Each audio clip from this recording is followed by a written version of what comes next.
nanjye mbashimira mwebwe mwese mudahwema kudukurikira umunsi ku munsi. None tariki 6 Ukuboza turizihiza umutagatifu Nikora. Nikora yavukiye muri Aziya mu ntara ya Liziya.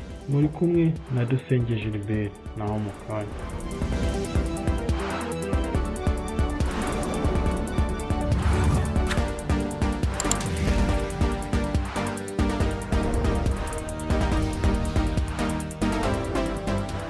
Nikora ababyeyi be bari abakristo beza cyane.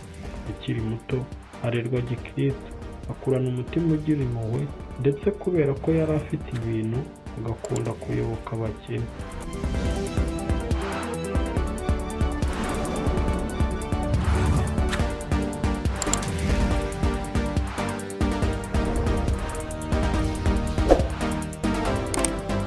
Nikora amaze gukura nibwo se wabo wari umwepiskopi yitegereje imyifatire ye, abona ukuntu akunda Imana kandi agira impuhwe n'ukuntu akunzwe muri rubanda, nuko amuha ubusaserdoti kandi amugira umukuru wa monasteri.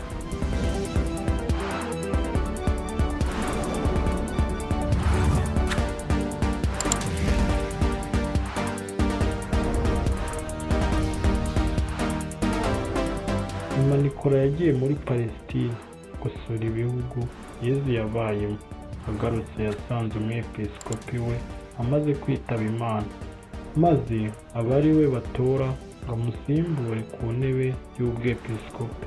Mu mirimo ye yihatiye kwamamaza inkuru nziza no gufasha indushyi, ariko cyane cyane agakunda cyane abana batoya. Ibihugu byo mu Burayi ndetse no muri Amerika bimufata nk'umutagatifu ukunda abana bitonda akabahemba, ku buryo muri ibyo bihugu abana bazi cyane mutagatifu Nikora kandi bakamukunda bikomeye. Urukundo Nikora yakundaga abana rwagereranywaga n'urwo Yezu yabakunze. Mboneho no kwifuriza abagize bazina babo batagatifu, abitwa ba Nikora bose, kugira umunsi mwiza. Umutagatifu Nikora dusabire. Mwari kumwe na Dusenge Gilbert. Amahoro y'Imana akomeze abane nawe utaha.